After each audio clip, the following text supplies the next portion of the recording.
Hello, everyone. Welcome to another episode of the Friday Feed and happy Friday. My name is Justin Loya and I will be your host today. In this episode of our Friday Feed, we're going to be taking a look at buying shows. We all know buying shows is just a part of the industry and they can truly be a very valuable experience for everyone in attendance. But there's just so much going on. How do we make the most of it? How do we prepare? How do we plan? And how do we execute everything that we would like to do at a buying show with so much going on? Well, rest assured today we're going to be giving you one of the best blueprints, one of the best outlines to ensure that you will have a successful buying show. And of course, we will be joined by none other than Julie Cole. I'm going to go ahead and share my screen. Let's dive in. All right, here we are. Scorecards and sidebars, building a data-driven buying show.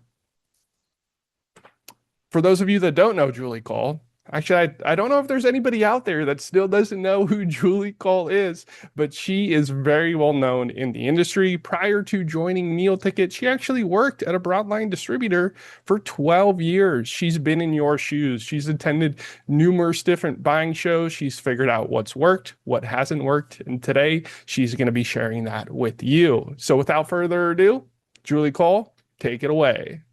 Thank you, Justin, and thank you everybody for being here today. Such a timely topic about buying shows because the season is upon us yet again.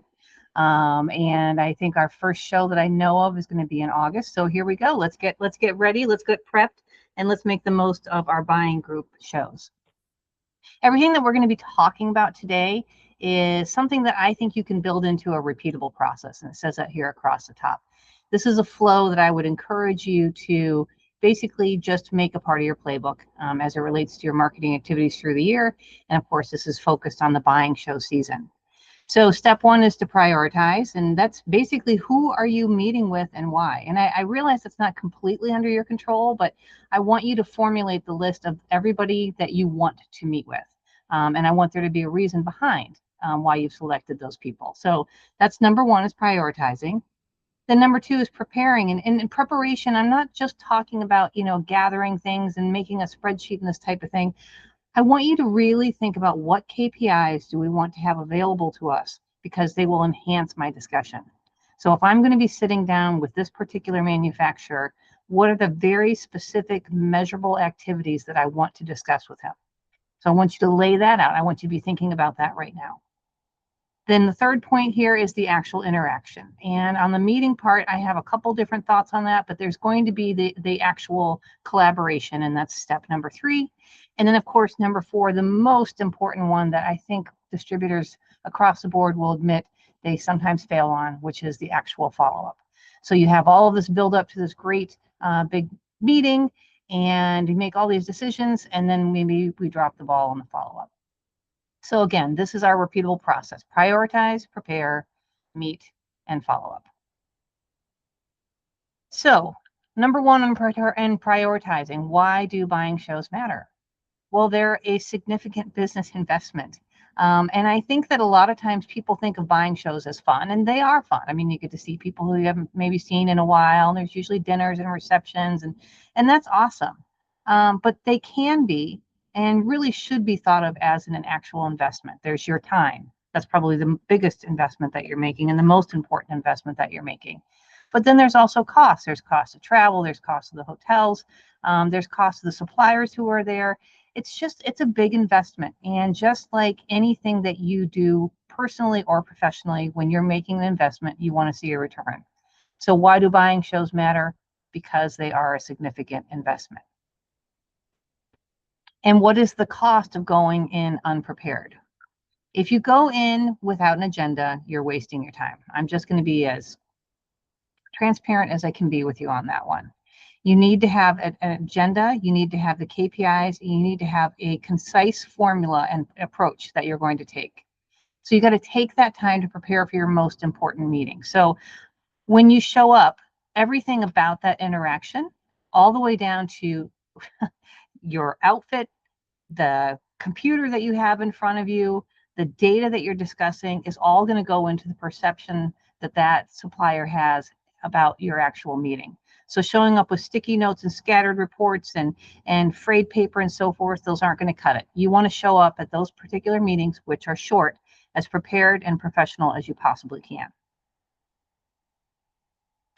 Next, which suppliers deserve your time? So who are you meeting with and why? I think the default is, well, I want to meet with my highest volume suppliers, and that makes sense. You do want to meet with those people that you do the most business with. But think about outside of that, besides just your top suppliers, how about where are you seeing the greatest growth? Do I want to meet with those suppliers? I sure would. How about earned income opportunities? Is there a supplier where you are maybe don't have any type of a local program or have a program that is lower than, say, other people in its category? That is certainly someone that I would want to meet with.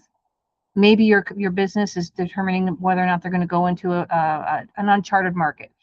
Maybe you're thinking about doing school business or something like that. How do those future decisions determine who it is you want to meet with and learn from? So if your company is heading in a new direction, maybe you find some suppliers that are heavy in that particular area and make sure that you set aside time to meet with them. Then you also have things like white space. You have also some of the downside, declining volume and customer churn. It's important that we have really transparent conversations with our suppliers when things are good and when things are bad. So don't shy away from those meetings where you're seeing declining sales or churning customers or those types of things, because you have built that relationship, and I think it makes sense for both of you to make sense if that relationship should continue.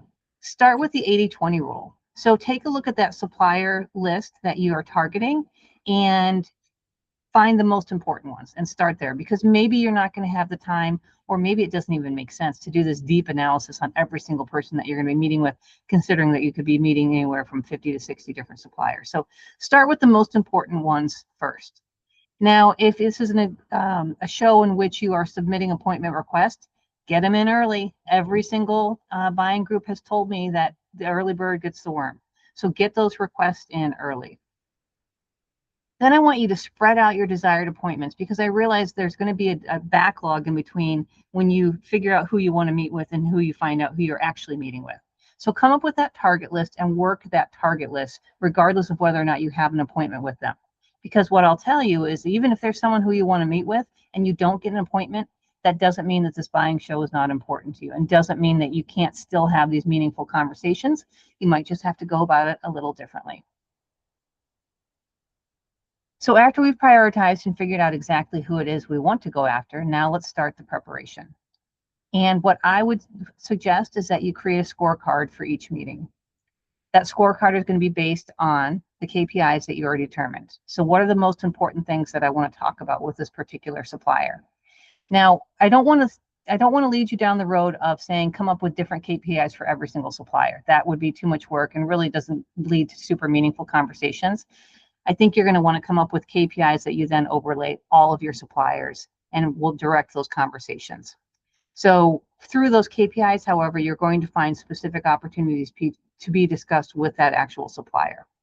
So sidebar, getting all of your data together, insights, finding those tidbits of information that you truly want to discuss, and then we get into strategy. And I think this is an opportunity for you to be the most refreshing meeting that a supplier has at a particular meeting. And that's to talk about goals.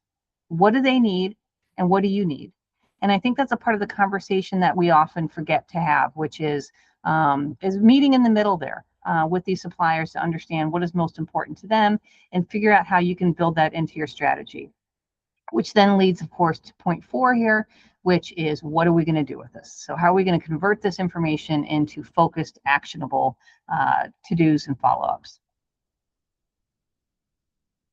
This example that we've had on the screen right here just happens to be a supplier scorecard. It's actually a snippet from a supplier scorecard that I created, but essentially it gave me all of my data points in one place. So I would literally open up my computer, and this would be on there so that I could switch from supplier to supplier to have a meaningful conversation.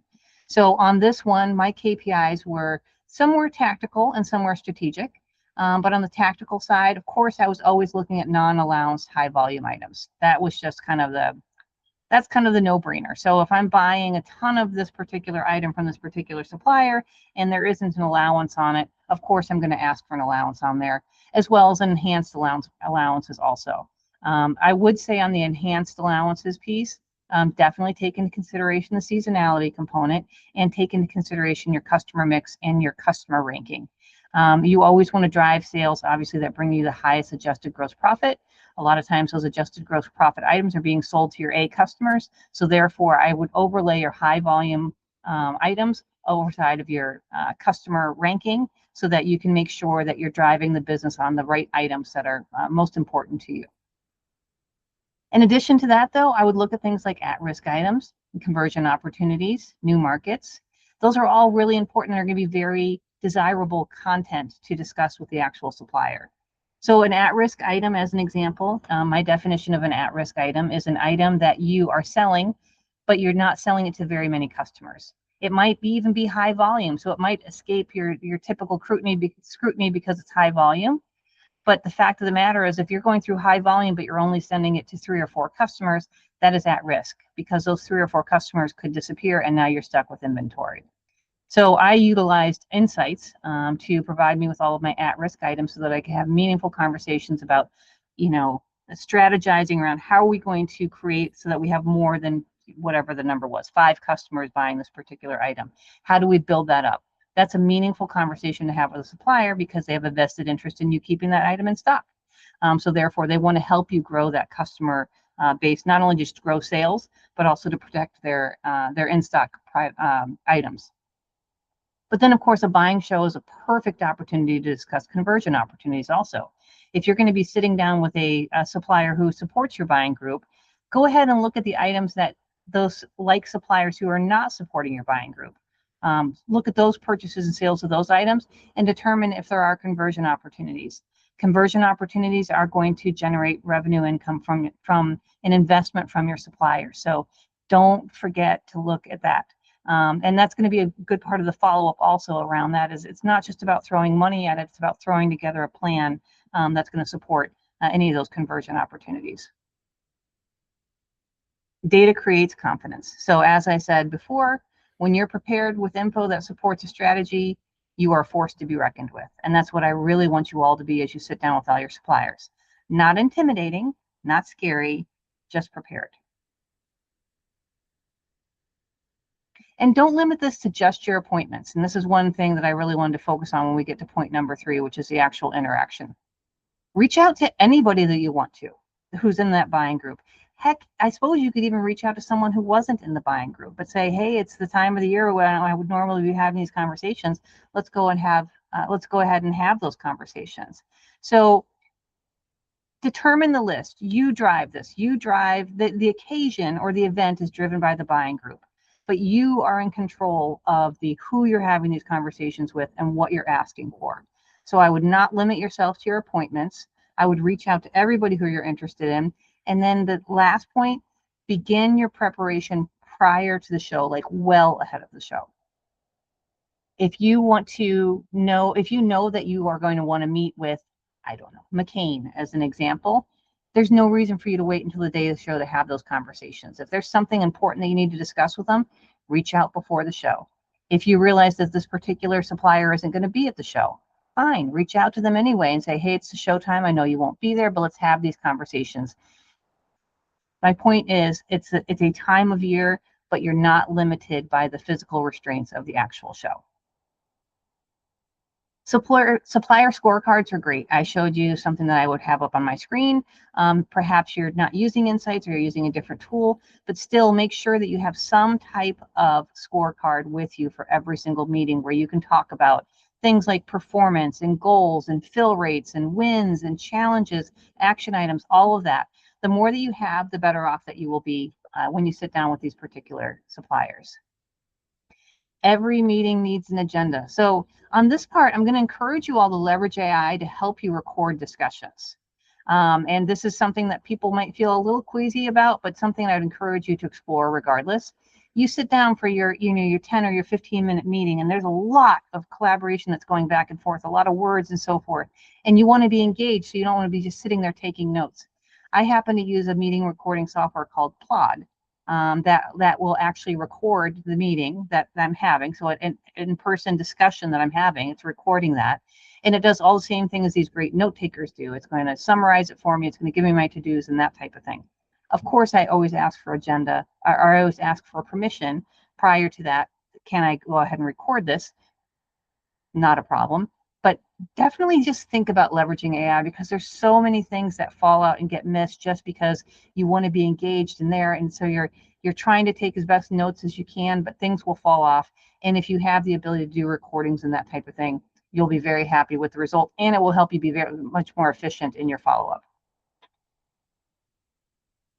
And then back to this piece, and I think this is also really important, and this is important in everything that we do, and probably leads into the intentionality theme that I've been harping on for a while here. Move from opinions to evidence. Data is the reality. We have a lot of opinions about things. We have a lot of gut feels about things. And you see down the left here, opinion-based discussions of like, I think we're starting to trend down, or I believe we should focus. And these are your gut reactions, whereas evidence-based conversations are going to be the reality.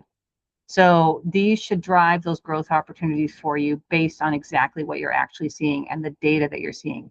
Hard numbers. If you're an insights user, absolutely leverage insights. If you're not an insights user, try to leverage your ERP and the data and that type of thing. But you definitely want to be talking about hard numbers. The other thing that I would say here, and this can sometimes be difficult for us, is be transparent. If you are expecting some shortfalls, tell them. If there's earned income discrepancies compared to others, tell them. Talk to these suppliers about the reality of what's really going on, because you actually don't achieve anything by, kind of putting something under the covers there a bit and surprising them for the next go round. I think transparency is key for a lot of things, including building that relationship with that supplier, but also gives you a vulnerability that shares with them that, that they do want to work with you on solving all kinds of problems, the good ones and the bad. And then turning conversations into action. So now we get to our final point of follow-up. And I get very passionate about this one because I do feel this is an area that we fall behind. This is the most important part, so don't drop the ball. Now, this is going to be made easier based on outreach you complete prior to the show, because it won't happen while you're in the mix of all the action. But you really want to make sure that you're completing all of the steps, the meeting, the notes, the action item, the accountability, growth, all those things, and make sure you have that action plan documented. And again, have an action plan for every meeting and have an action plan for every non-meeting, and document the results in CRM. You should really be able to tell anyone who asks you after a show what happened at the show, and not just I had a great meeting with them, I had a great meeting with them, and so forth, but actual KPIs. So where we grew allowances, where we got new programs, where we came up with a strategic initiative, where we booked a sales meeting, whatever it is, you should be able to speak to all of those things that came as a fact of being at the show. The fact that you're going to earn allowances just from walking through the door, that's not meaningful. That is just what it is. But what you have done above and beyond, that's the meaningful part, the measurable part, the thing that's going to make it seem like this investment was worth your time. So here we go. Back to kind of the overview here. A complete buying show example would be prioritization, preparing, executing or meeting, and then your follow-up. And this framework connects every step in one repeatable operating rhythm. Best practices: prioritize meetings before the show, let data drive your discussions, focus on growth opportunities, capture commitments immediately, and follow up while conversations are fresh. One other thing I'd just like to note here, when we used to go to buying shows and there were things that I was going to be asking for, I actually had them prepared and documented, ready for signature, so that I could literally get signature on the show floor with my supplier partners. And that was really only in the case if I wasn't negotiating it ahead of time. But come super prepared to be able to get those things done. That's one less follow-up for you when you have a signature on the page at the show. You're not chasing someone after the fact. You've gotten it solidified and confirmed right there on the show floor, and you can move on. In addition to that, I know that oftentimes the case in these buying shows, you end up not talking to the right person. So you're talking to someone who's in a different region than you, or a different segment, that type of thing. Let the right person know before you go to the meeting what you need to discuss. so that they can perhaps do some work, that they can share it with their colleague, that they can prepare their colleague. It's really, really important that you try to make the meeting, regardless of who you're meeting with, as constructive as possible. And then you could craft your follow-up or draft emails before the meeting so that you can remain caught up. I was never as successful as I wanted to be on this one. My thought process was I would really like to end a day and then have all of the follow-up from that day out the next day if possible. That's a big goal, I understand, especially if you're going to take part in the other activities and so forth. But as much as you can do ahead of time, I just can't stress enough of that. As much as you can do ahead of time to prepare yourself for that follow-up, please do, because you all know you're going to return to your offices and you're not going to get 2 days to just do follow-up from the show. The world's going to be on fire. All these things have happened while you were gone. You're going to be busy, busy, busy. So as much as you can possibly do ahead of time, definitely encourage you to do that. So key takeaways: confidence through data, of course, prioritizing, preparing, meeting, and following up. And that is it for content, Justin. I'm going to leave it up to you if there are some questions that have come in. Thank you, Julie. That was incredible. This was really the perfect blueprint for buying shows. We did have a few questions, actually quite a few questions come through, which is great. I love to see the engagement. Before we dive into the questions, though, I kind of want to hone in on something you mentioned, and that was recording your meetings when they're taking place. And you mentioned that there could be some apprehension with that sometimes, or maybe some people can be a little off-putting about that. But the reality is it's the world that we live in. We join a Zoom call, we join a Teams call. There's multiple AI note takers in that business call doing exactly what we want to do with these types of meetings, capturing that information. And if there is any sort of apprehension, you could offer to provide the recording to the person you're meeting with as well. That way you guys are both on the same page. You both have all of those valuable notes regarding everything that was said during that conversation. So I do believe it is a natural progression in the world we live in today. And I believe the app you mentioned, or the service you mentioned, is called Plod. And I didn't want people to get that mixed up with the very popular AI Claude. So if I heard you right, Plod was with a P. Is that correct? Yes, that is correct. And thank you for that, because I made that mistake the first time someone told me about it. But yes, it is. And it's just one. There's plenty of them. I think there's something in Gong. There's plenty of them, but just look for some type of a recording application that can run from your phone, essentially. That's the most important part. Some of them are going to tie to your calendar. And you could even just do a straight up recording. I just like those meeting apps because they do the summaries and the to-dos for you, and you don't have to find yourself listening to an entire recording to figure out, the key points from the discussion. Exactly. And you can probably even ask the AI questions about that recorded discussion and have it serve it up to you, rather than having to do that digging, looking for that particular 30-second clip in a 10 to 20, even 30-minute meeting. So that's an incredible pro tip right there. So with that, let's dive into our first question.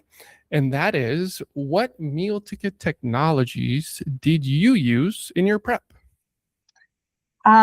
Great question. So if you guys recall, it's been a while. So I've been away from the distributor world, like working for a distributor, for about 12 years. So at that time, everything was TrackMax as far as I was concerned. Those were the products that we used.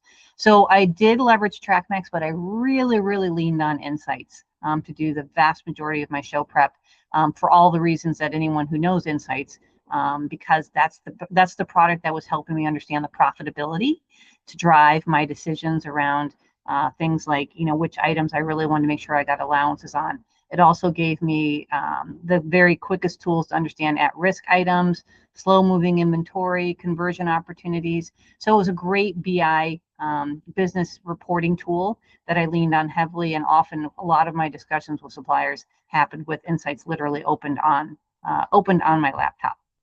So I would say Insights was probably my biggest meal ticket tool. Gotcha. So TrackMax can get us a little bit of the way there, but Insights is really going to drive home those types of analytics and being able to easily access them. It truly is an incredible tool. There's so much that you can do within it.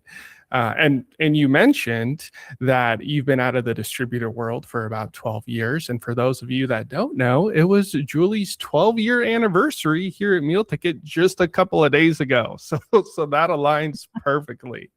Uh, It's been a little while, huh? It's been the great 12 years. Awesome 12 years. Yes, we are very thankful for you here at the company. I know you were actually part of my hiring process. You were a big part of bringing me up to speed into this wonderful world of food distribution. So with that, let's get on to our second question, kind of the inverse to the first question. What non-meal ticket technologies did you use in your prep, or maybe could you use in your prep? Yeah, there was life before Insights, so I did have to do some preparations before we had the Insights tool, and a lot of that, quite honestly, was ERP data dumps into Excel. And I don't love that solution, but I love that solution a lot better than not having anything in play. But your purchase data obviously has to live in your ERP system. So it would make 100% sense that if you didn't have, the profitability information and that extra, cherry on top, at a minimum, you could go from your purchase data. And most ERPs, I know reporting out of ERPs can be a little hit or miss, but if you can at least get an extract from your ERP system, I would definitely pull that in and throw that into Excel.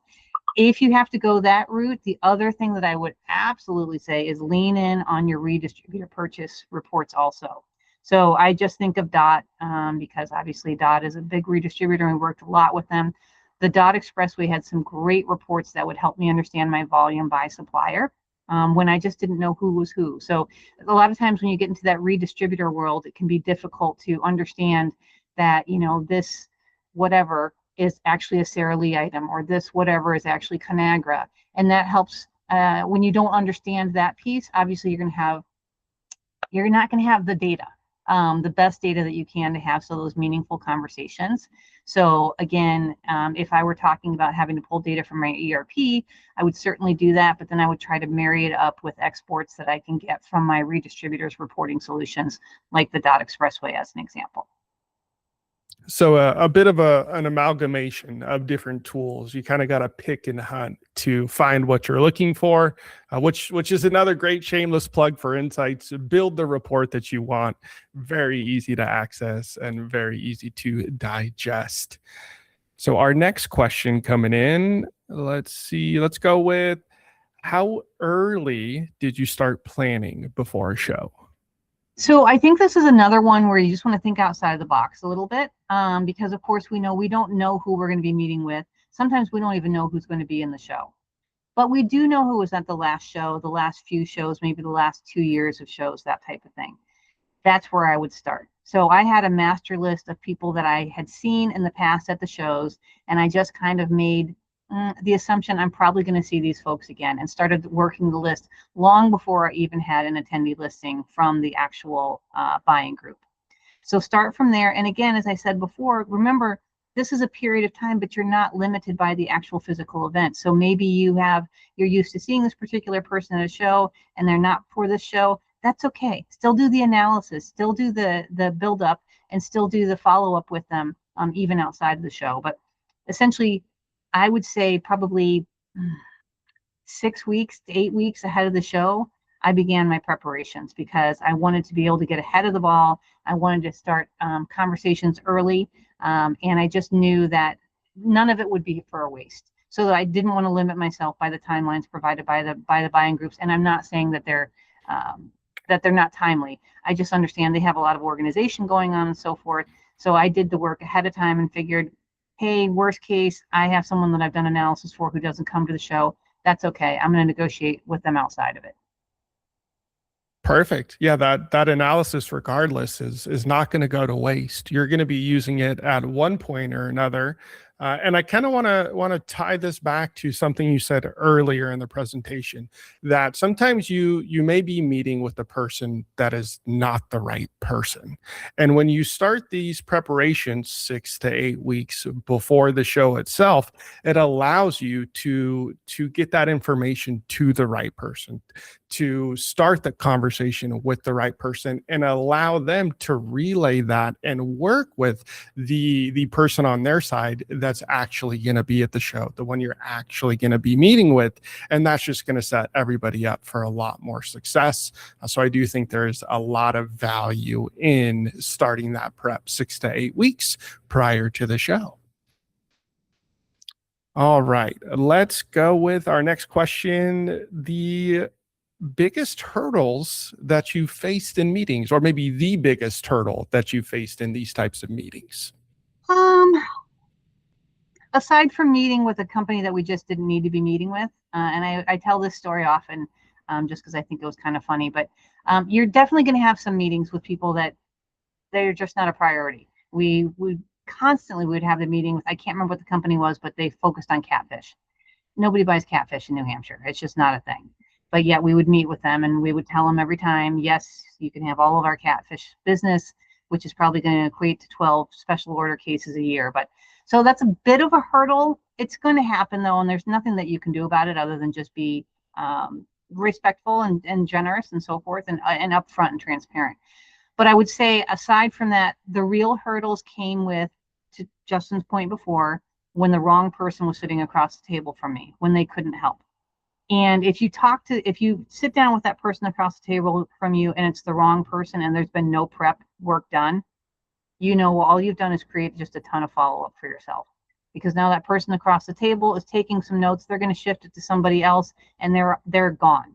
Whereas if you know that it's not going to be the right person and you've done the work ahead of time, maybe that person in front of you, even though he's not your contact, has enough information from the pre-work to be able to get something done. So I think that the matching up with the right people is the biggest hurdle, but also hurdles are meant to be jumped, and I think pre-work is the answer to doing that. The other hurdle that I would say, and this one makes me crazy, is that you will sometimes sit down with suppliers and they will say, I don't have any flexibility on this because we already have, buying group programs or a local program or this or that. Sure. I understand there's only so much money in the world to be gone around, but if you have a compelling enough reason, at a bare minimum, you should be able to get growth programs put in place on these types of items, because everybody wants you to grow. And if someone tells you they can't come up with a growth program, you be sure to tell them that, okay, then you won't grow. You want to be prepared for these types of responses. But again, the more preparation and the more compelling you are in those discussions, the more flexible people are going to be with those funds. Perfect. Thank you. I love the honesty in that response. Some of these questions can be a little difficult or touch on difficult topics. So thank you. And we're going to keep going with the challenging questions. Let's go with, did you ever experience pushback from suppliers? Oh, always. And you guys are used to this. You get pushback from suppliers all the time. And I understand it's not just because they're trying to be difficult. The economies are changing and they have less and less funds to work with. And of course it's going to happen. But again, I would kind of lean back into what I just said before. If your reason is compelling and lines up with their goals, so remember when I talked about the goals, understand what their goals are. There's always going to be more opportunity when you're aligning with their goals.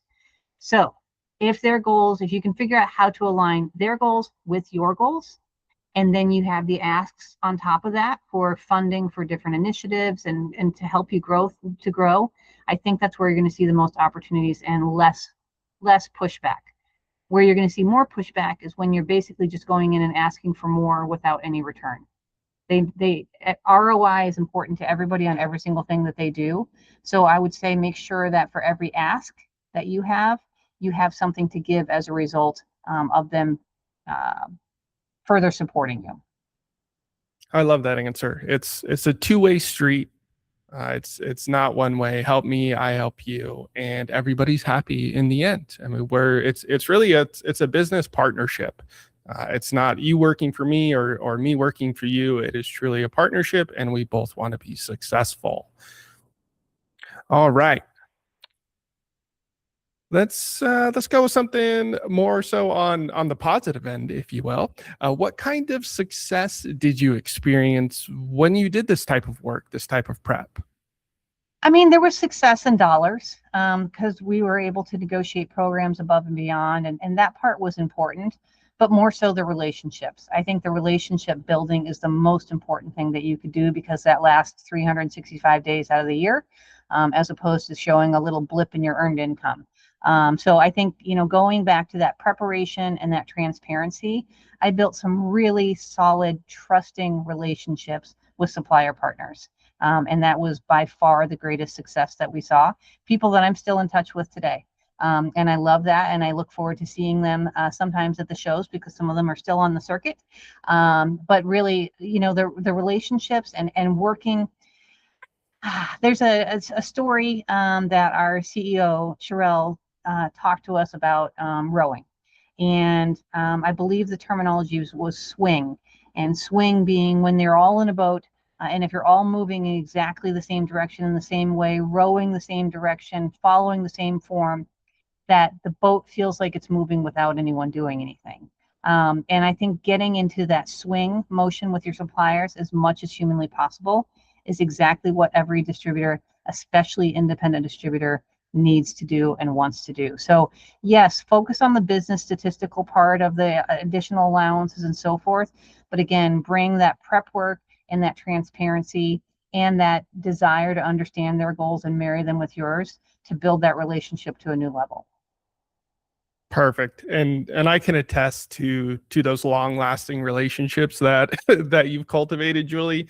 For those of you that weren't at the Dot Show, I was out there with Julie, and it seemed like she just knew everybody. We were walking around, people were walking up to her, "Oh, hey Julie, it's been forever. I haven't seen you in so long." And it was just great to see. And relationships really are a huge part of this industry.